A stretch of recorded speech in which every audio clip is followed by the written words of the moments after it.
Hey guys, it's around 10:20 in the evening, and I don't know if I'm gonna get some sleep tonight. I worked on this Precious Prairie Tarot Card deck box, and turns out that I needed to fix the S there at the end, the S right here, and put the S properly on this one. Then you know, pretty much do the inking and try and get some colored in.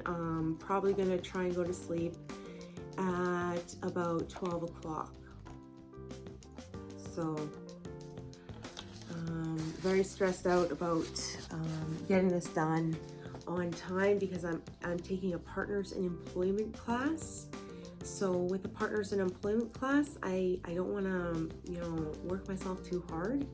So I'm just doing this video for you to kind of like tell you, I feel absolutely terrible about myself. But it turns out that that light bulb was 96 cents. So I figured if it's gonna be that cheap, then the cheapest thing I can do is draw under the light bulb. So I felt like waking up and drawing a little bit, but I might go to sleep soon. Who knows? I'm just glad I got that much done, and hopefully for the better it will work out well and it won't be a problem. So trying to fix everything, and I'm just saying that maybe the drawing right now is fixing, but I'm grateful that I've met so many cool people in my life, and I've had the chance to draw this because it's so precious to me how beautiful the diamond is, and or the ruby, sorry, the ruby, the diamond, and perhaps the emerald. There's gonna be 3 different boxes in 3 different colors. It's gonna be blue, red for ruby, and emerald for green, and the blue is for the diamond. And the 3 boxes are gonna be your choice. If you want one of them, you can choose the color that you like best. I'm not sure if I'm gonna really invest in making, some machinery happen, because it's not gonna last for very long. So here's the first one that I made, and I screwed it up. Actually, I think this is the first one, and it was off center, so I had to do it again, and then I screwed up on the bottom. Then I moved on to this one. I was a little bit too confident when I had left that curl here. I didn't want that there. The diamond is perfect, and I wanted to take Everybody Knows and put just Heaven is a Prairie. And so I changed that, and I didn't like the diamond, and I think the lettering is too small, so I need to balance it a little bit more. So I worked on this one, and it is not quite how I want it to be. So I'm going to be working on another one, but until the thing is that I am going to hold off on doing the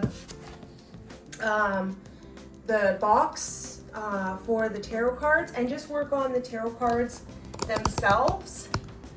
So I kind of got a little frustrated about the Precious Prairie tarot cards. I wanted to make sure that the diamond here is perfect. So when I drew this balanced more and the diamond was not perfect, I decided I have to make sure that I do this perfectly. So I have another form here, and instead of working on that, I'm gonna work on tarot cards.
So I said we would color the tarot cards in, and after I'm done coloring these 4 cards, I'm going to move on back to the box on another video sometime later and work on that and hopefully get all 3 done for the final deadline.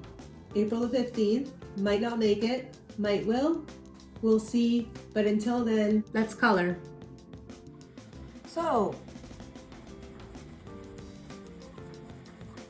Saskatoon in Saskatchewan is the 2nd most violent city in Canada. And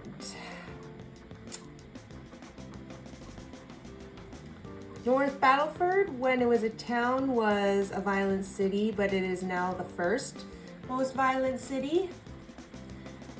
While Saskatoon, which used to be the most violent city, is the 2nd most violent city in Canada, North America, Canada. Regina is the 3rd most violent city in Saskatchewan, in Canada, and it all is in Saskatchewan. So it is nothing to be proud of, but it is a result of financial distress, and there's been tax cuts to our province, and the rest of the country judges us for our behavior or complex minds and how we represented ourselves, whatever it is. So it's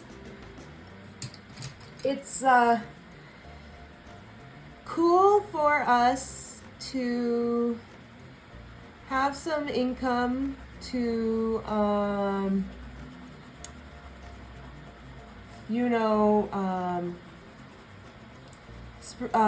kind of support the living of the people in our province.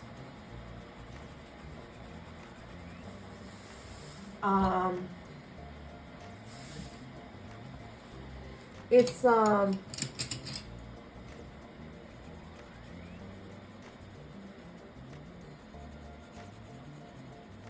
kind of complex how it is. It's a result of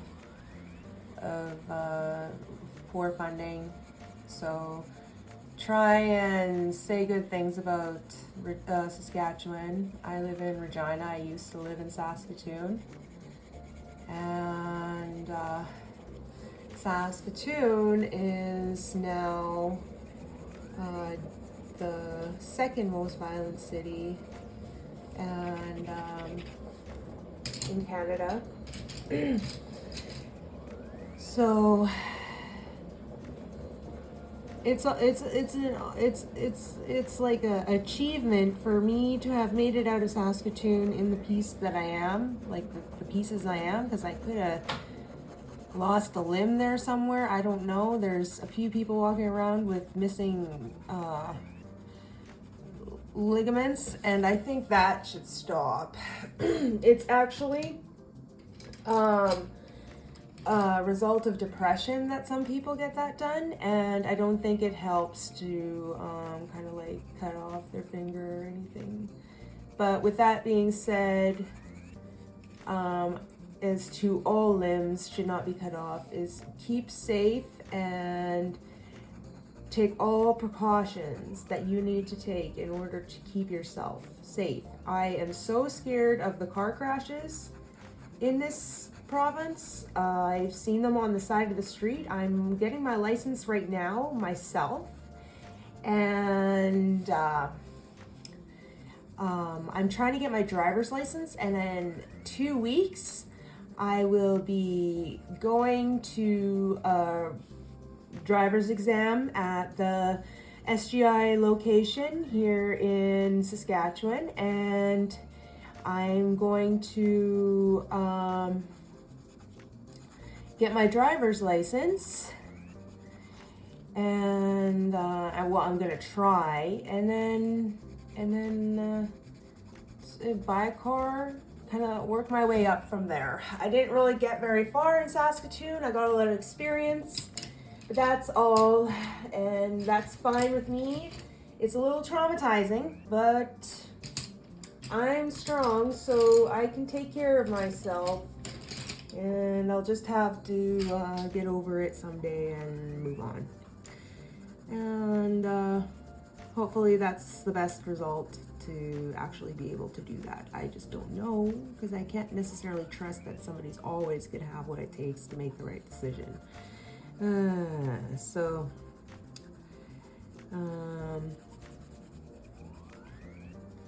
It's like I do have post-traumatic stress disorder, and my doctors diagnosed me with schizophrenia, and I did have a little bit of depression. I kind of had some PTSD for sure, and the PTSD is subsiding from its original state. I have almost pretty much quit screaming for several months now, and it was almost daily before, because of my fears and paranoias were making me scream.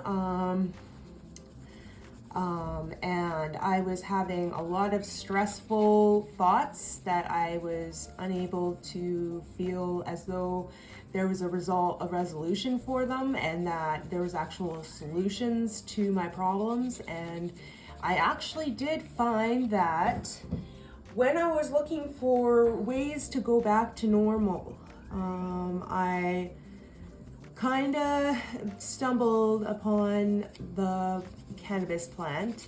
I had done it several decades before that, and a few times in between.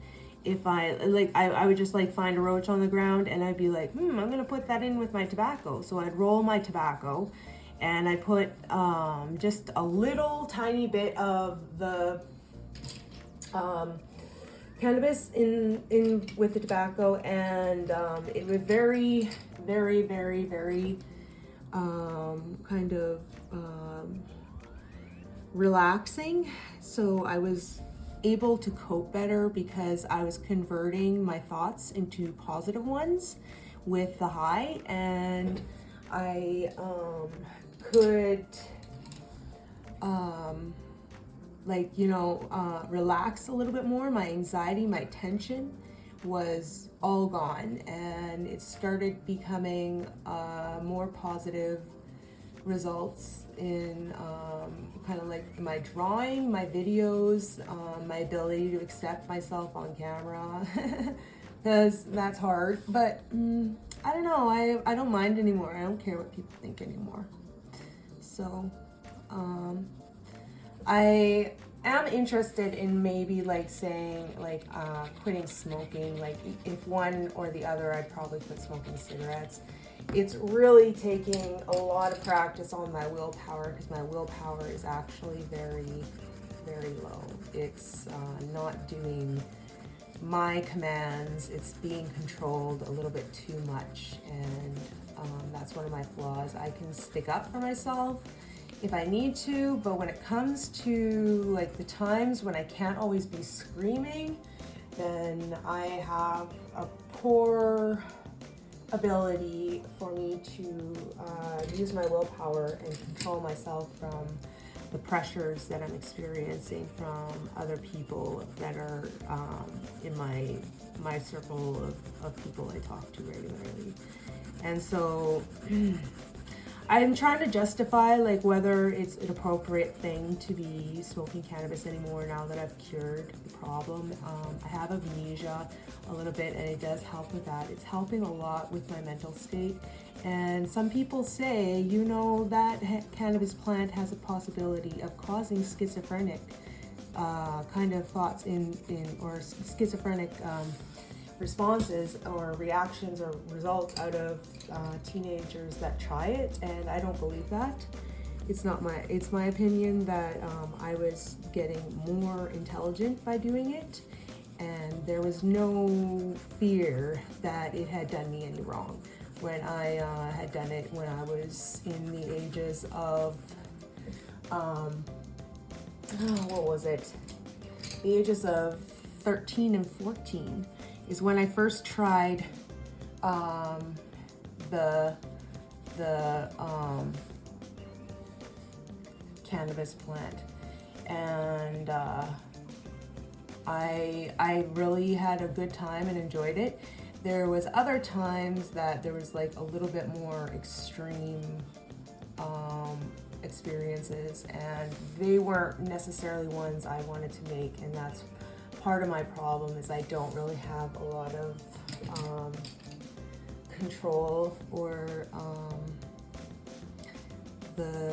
I don't even know the definition of what my problem is. My willpower and ability to control myself is very difficult, and my boyfriend also has kind of the same problem. I feel like it's helped quite a bit, but it's kind of scary to think that I would lose my job or relationships because we were in too much conflict about the reputation I was making myself with the plant. So I basically just draw, and I do a lot of stuff during the day. I take partners in employment so that I can get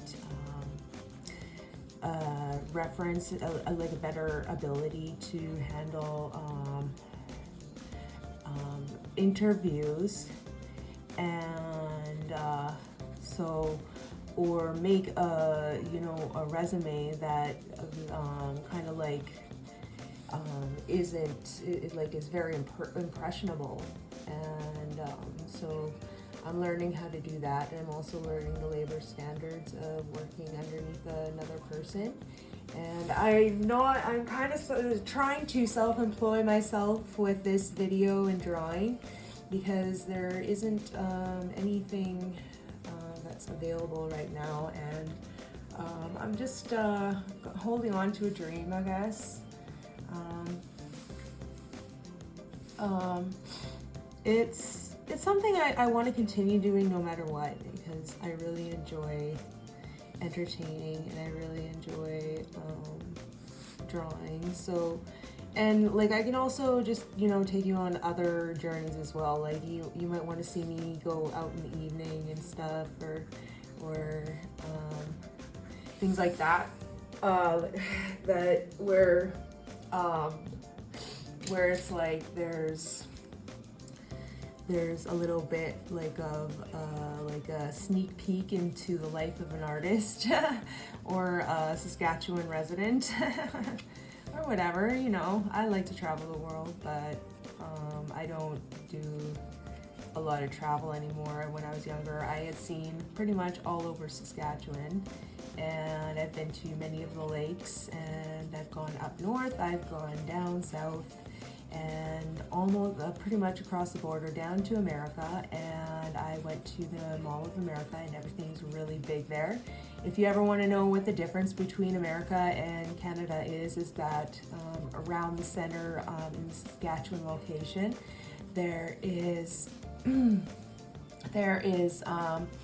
smaller buildings, and it's a little bit more ran down. There's closed down buildings, and there's hoods, ghettos kind of thing, and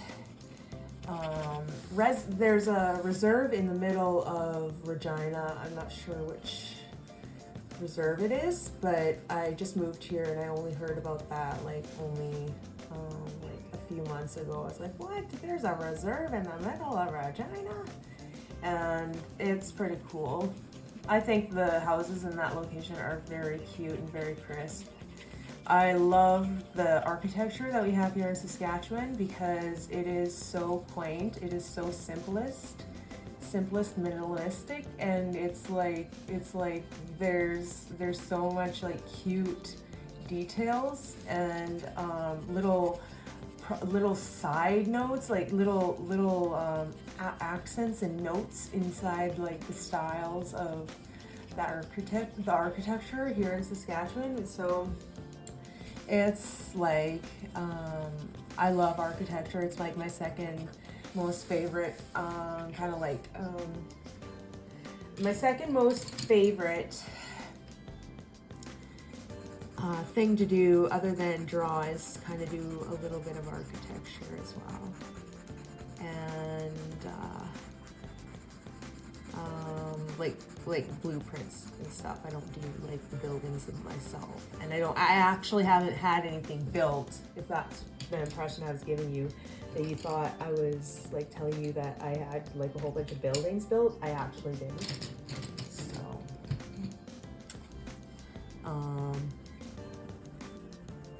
it's a little bit later in the little star here that I drew this stuff in here, but that's okay. Sparkles on top, and it's really working in, and it's gonna sparkle. So there you go. I think I should try and like recalibrate that yellow and turn it into something a little bit more roundish, a little more spherical. And that is how you get it.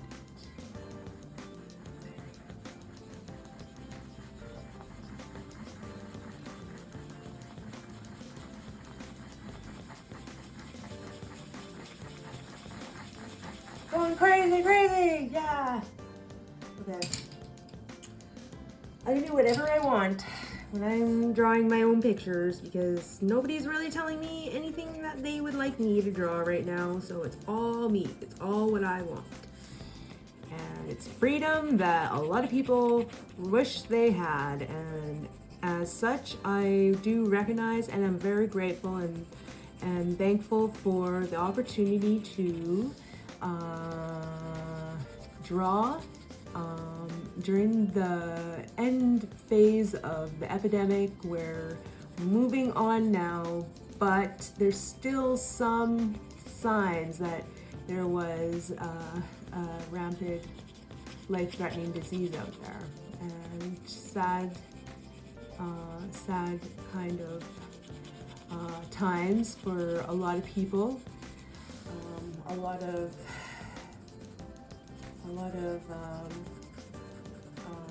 young people and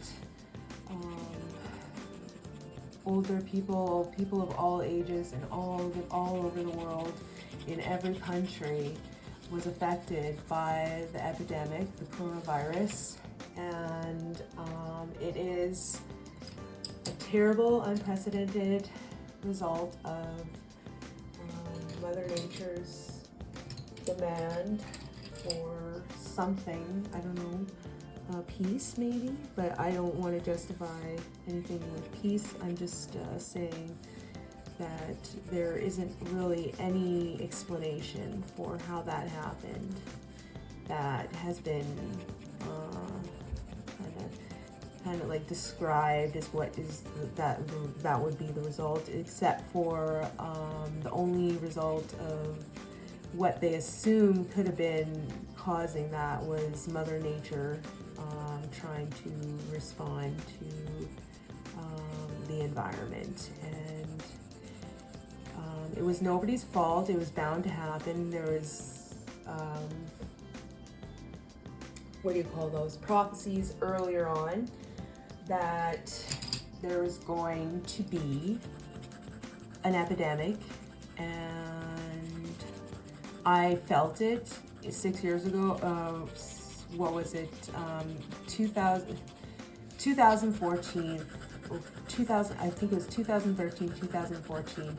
I felt as though for sure something was going to happen. I was like, there's something in the air, something's going to happen. And I said, I bet you anything, in about 6 years, there's going to be some sort of like epidemic or something. And then there was. So that was a good guess.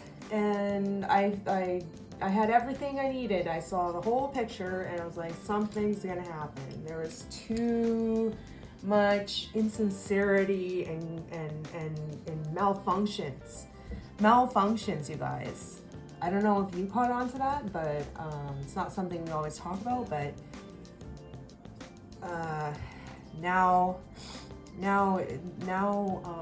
we got to find somewhere to pick us up, something to pick us up so that we can drag ourselves out of that doom and gloom of the epidemic and try and relive our lives so that we can be happy again. And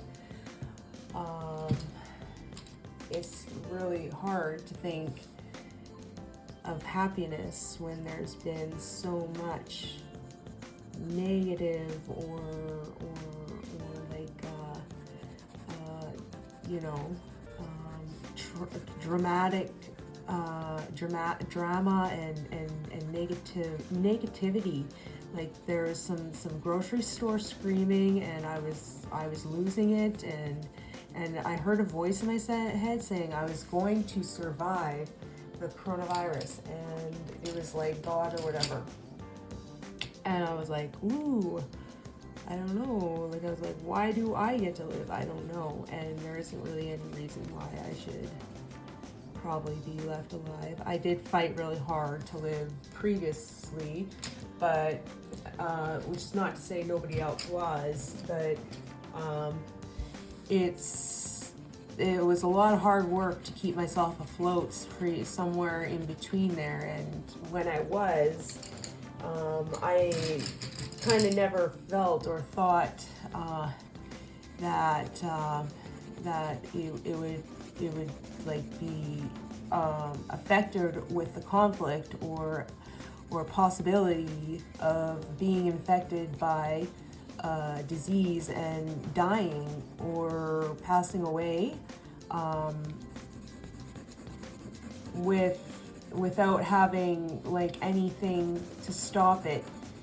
But I got to say, like, as much as I would like to pretend like I was testing, like, to see if that was true with people that I talked to, but I did wash my hands quite a bit, and I did shower quite a bit since I was unable to go anywhere, and I was showering, bathing quite constantly, and I was washing my hands, and I had been locked kind of like in a basement on my own what do you call that? My own, like, it was my own choice to lock myself in my sister's basement because I was living there. And when I did, I was doing a lot of bathing. I was pruning and drawing and making videos, and I made a few videos, and those videos were so weird to me. Like I was like, I didn't believe in myself, so I deleted them, and they're gone forever. Like I can't remake them. And there were some were like a little bit too funny. So I thought, like, if I'm going to be taken seriously, I got to take those ones out anyways. So I'm not going to erase any more videos. I'm not. I'm going to probably keep them up. And when I do, I will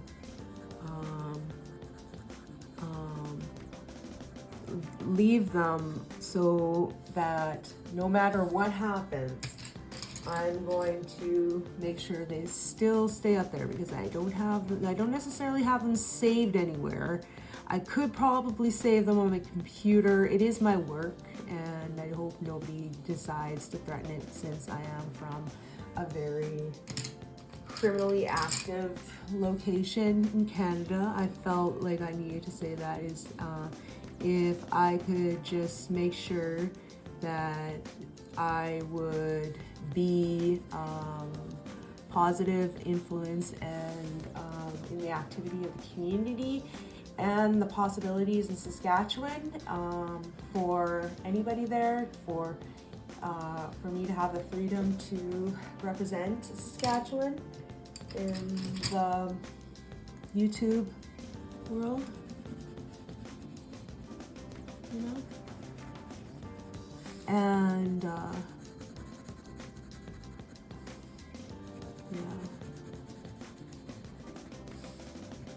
So I'm sorry, I lost my grandmother somewhere near the end of the wave.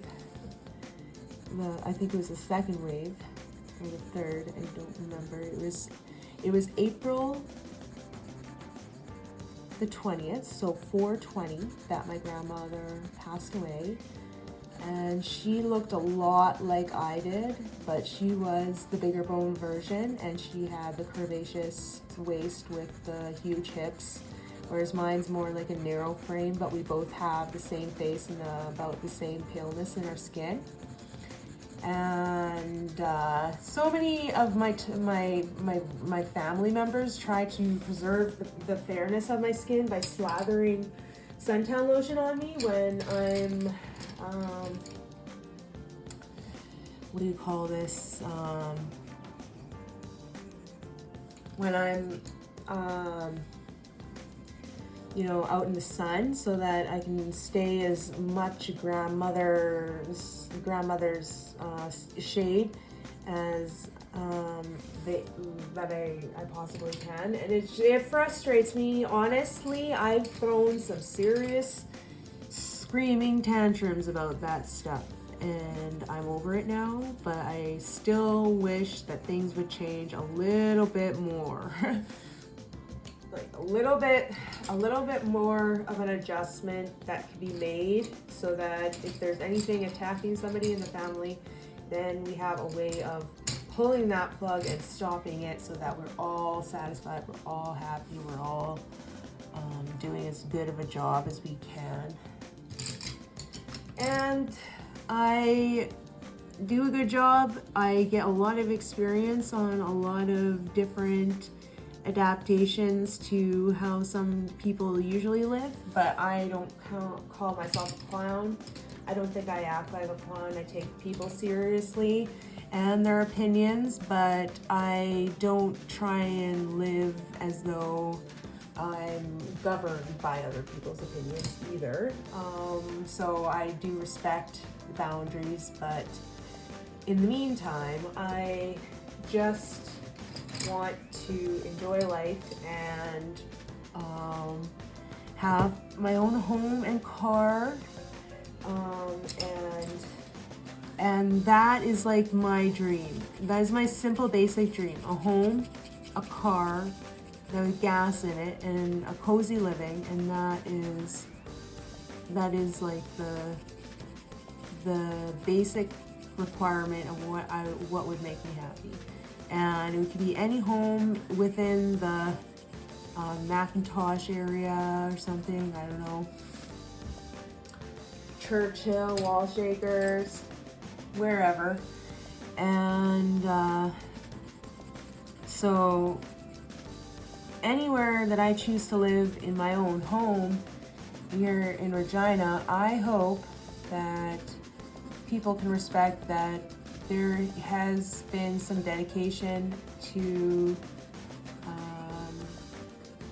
how much I worked or cared to have a home, to own it, so that there wouldn't be too much of a target that, like, you know, I was you know, helped or whatever.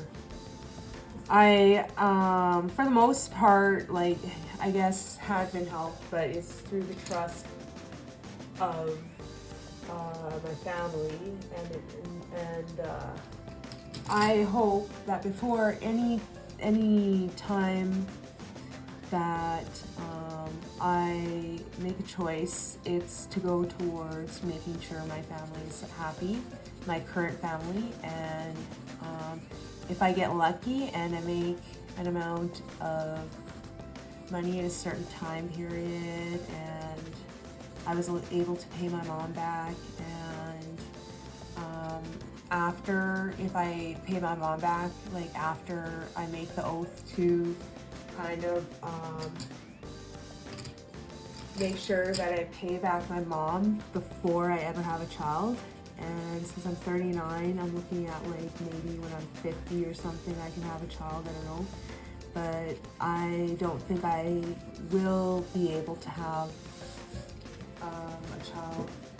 So I've been working on kind of like resolving that issue, but moving on so that I'm still living happy while dealing with the fact that I hadn't enough time to fit in a child.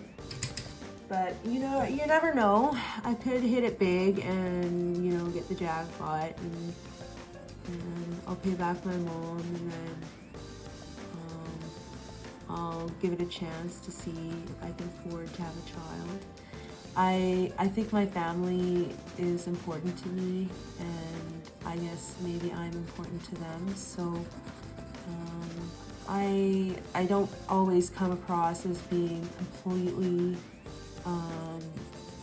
easy to put up with, but with that being said, I think I do actually care a lot more than it seems. So, and that is probably the truth, but I'm just tearing up a little here. I didn't put the lines in there. Oh. Well, I'll put that on there. Yeah, it's on there. Okay, so we're going back to that. So it's been kind of hard making everything and getting everything organized, but it's working out, and hopefully I can keep it up so that it's working as much as it needs to in order for it to function. And so it's all in the works.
So that's all we're going to do for today, folks. And if you want to see another video, there'll be one on next Friday.